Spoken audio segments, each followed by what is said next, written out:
আমাদের মধ্যে এমন কেউ নেই যে বাড়ির বা পরিবারের 2-4টে হোয়াটসঅ্যাপ গ্রুপে নেই। ওই যেসব জেঠু কাকুদের গুড মর্নিং পাঠানোর গ্রুপগুলো হয়, যে কথাগুলো আপনি জানেন যে আসল আর সত্যি, সেগুলোও কি আপনি সেখানে গিয়ে লেখেন?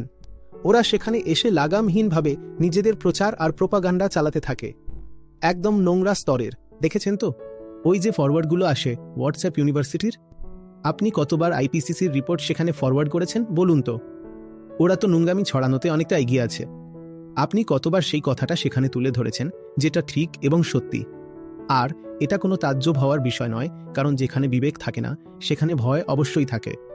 ওরা নিজেদের এজেন্ডা দ্রুত এগিয়ে নিয়ে যাচ্ছে, কিন্তু আপনার কাছেও একটা অর্থপূর্ণ এজেন্ডা কেন নেই? জলবায়ু পরিবর্তন এত বড় একটা ব্যাপার যে এই বিষয়টাকে সহজে লুকানো যায় না। তাই এটাকে লুকানোর জন্য অনেক পরিশ্রম করতে হয়। যেমন কোনো পচা জিনিস আপনাকে পরিবেশন করতে হলে আপনাকে কি করতে হয়? তখন অনেক তেল মশলা তার মধ্যে দেন।